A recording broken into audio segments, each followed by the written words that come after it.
ടെറസിൻ്റെ മുകളിൽ ഇതുപോലെ വീട്ടിൽ സ്ഥലമില്ലാത്തവർക്കും പറമ്പിൽ സ്ഥലം ഇല്ലാത്തവർക്കും ടെറസിൻ്റെ മുകളിൽ ഇതുപോലെ സ്റ്റാൻഡ് അടിച്ചിട്ട്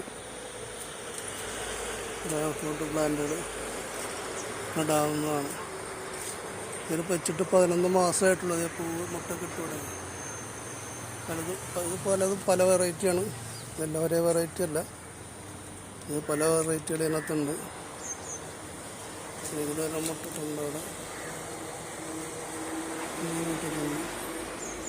ഇത് റെയിൻബോ എന്ന് പറഞ്ഞൊരു വെറൈറ്റിയാണ്. ഇത് കാണുന്നത് ഓരോ വെറൈറ്റി ഉണ്ട്. ബ്ലാക്ക് ഡ്രാഗൺ എന്ന് പറഞ്ഞ വെറൈറ്റിയാണ് ഇത്.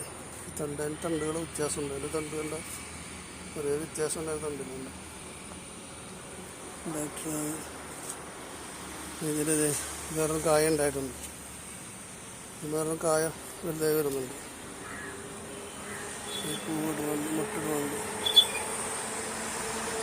റെഡ് ചൈന എന്ന് പറഞ്ഞ വരയ്ക്കുന്നത് മുകളിൽ പോയിരിക്കുന്നത് റെഡ് ചൈന.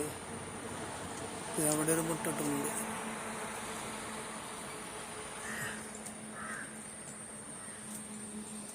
ബ്ലാക്ക് ഡ്രാഗണാണ്. അതിന് കമ്പനി വ്യത്യാസമുണ്ട്. ബ്ലാക്ക് ഡ്രാഗൺ ജംബോ റെഡ് എന്നുള്ള പറയുന്നത്. ജംബോ റെഡ് ഇത്ര ചട്ടിയുണ്ട്. ഇത് 15 ഇഞ്ച് ഗ്യാസോടെ ചെറിയ ചട്ടിയാണ്. ഇവരെ ചട്ടിയിൽ നടാവുന്നുള്ളൂ. ആർക്കും വീടിൻ്റെ ടെറസിൻ്റെ മുകളിലായാലും വളർത്താവുന്ന ഒരു സാധനം. 25 വർഷത്തോളം ആയുസമുണ്ട്. 25 വർഷം നമുക്ക് ഇതിന് ഫ്രൂട്ട്സ് കിട്ടിക്കൊണ്ടിരിക്കും. 11 മാസം കഴിയുമ്പോൾ തന്നെ അത് പൂട്ട് തുടങ്ങും. ഇത് ഫ്രാങ്കിസ് റെഡ് എന്ന് പറഞ്ഞ വെറൈറ്റി. ഫ്രാങ്കിസ് റെഡ് പക്ഷേ അതിന് കമ്പ് വണ്ണം കുറവാണ്. ഇതൊക്കെ വെച്ച് വരുന്നുള്ളൂ. ഇതൊക്കെ 2-3 മാസമായി കഴിഞ്ഞു. ഇത് വെച്ചിട്ട് 3 മാസമായിട്ടുള്ളൂ ഇതൊക്കെ വെച്ചിട്ട്. പുതിയ വെറൈറ്റിയാണ് ഇതൊക്കെ. ഇത് ഒരു പുതിയ വെറൈറ്റിയാണ്. ഇത് 3 മാസമായിട്ട് വെച്ചിട്ട്. അപ്പോൾ ഇതിനേക്കാളും വളർച്ച ഉണ്ട്. ഇത് രണ്ടും ഒരേ സമയത്ത് വെച്ചാണ് ഇതിന് വളർച്ച കൂടുതൽ. ചില പ്ലാന്റുകൾക്ക് വളർച്ച കൂടുതലാണ്. ചില വെറൈറ്റീസ് ചിലത് ഇത്തിരി സ്ലോ ആണ്.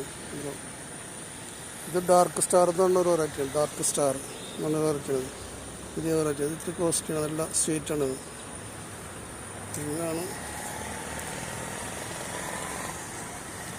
ട്രീസ എന്ന് പറഞ്ഞാൽ ട്രീസ. ഭയങ്കര മുള്ളാണ് അതിനുണ്ട്. നല്ല മുള്ളാണ്. ഭയങ്കര മുള്ളാണ്. ട്രീസയ്ക്ക് നല്ല മുള്ളാണ്. പിന്നെ ഇത് മോട്ടിട്ടുണ്ടായിരുന്നു. ഇത് G2 എന്നുള്ള പറഞ്ഞിട്ട്. G2 ഇതിന് മുള്ള് കുറവാണ്. ഇതിൻ്റെയൊക്കെ ഷേപ്പ് വ്യത്യാസമുണ്ട്. തണ്ടിൻ്റെ ഷേപ്പ് വ്യത്യാസമുണ്ട്.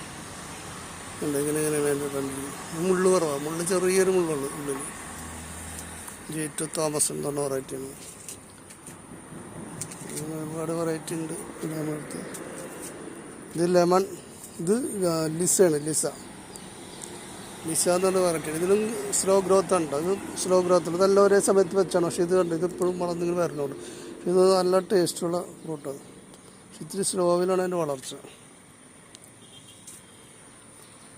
റെഡ് ചൈന എന്ന വെറൈറ്റിയാണ്. അതിൻ്റെ തണ്ടിന് ചെറിയൊരു ചുമപ്പ് കളറൊക്കെ ഉണ്ട്. ഉണ്ട് ചുമപ്പ് കളർ തണ്ട്. റെഡ് ചൈന നല്ല ഗ്രോത്ത് ഉണ്ട്. പൂവിട്ടിട്ടില്ല. റെഡ് ചൈന പൂവിട്ടിട്ടില്ല. പൂവിടുന്നുള്ളൂ. ഇതാണ് പൂവിടും. മാർച്ച് മെയ് മാസം തൊട്ട് പൂവിട്ട് തുടങ്ങിയ ഡിസംബർ നവംബർ വരെ നമ്മൾ പൂവും കായ ഉണ്ടായിക്കൊണ്ടേയിരിക്കും. ഒരു സ്റ്റെപ്പായിട്ട് വന്നുകൊണ്ടേയിരിക്കും. ഡിസംബർ വരെ ജനുവരിയിൽ. പിന്നെ ജനുവരി ഒക്കെ അതിൻ്റെ ഗ്രോത്തിങ് ടൈമാണ്. അപ്പോൾ ജനുവരിയിലും ഫ്രൂട്ട് ഉണ്ടാക്കുന്ന മെത്തേഡുകൾ ചെയ്യുന്നുണ്ട് ഓരോരുത്തരും. പകൽ സമയം കൂട്ടിയിട്ട് രാത്രി ബൾബ് കത്തിച്ചിട്ടിട്ടൊക്കെ ഫാമുകളിലൊക്കെ ചെയ്യുന്നുണ്ട്. പ്രൊഡക്ഷൻ കൂടുതൽ കിട്ടാൻ വേണ്ടിയിട്ട്. സാധാരണ വീടുകളിലൊന്നും അതിൻ്റെ ആവശ്യമില്ല. ഉപയോഗിക്കാനുള്ള ഇതൊക്കെ ധാരാളം കിട്ടും. അത്യാവശ്യം പുറത്ത് കൊടുക്കാനുള്ള ഫ്രൂട്ട്സ് ധാരാളം കിട്ടും. ഇതൊക്കെയാണ് നമ്മുടെ പ്ലാന്റിൻ്റെ വിശേഷം.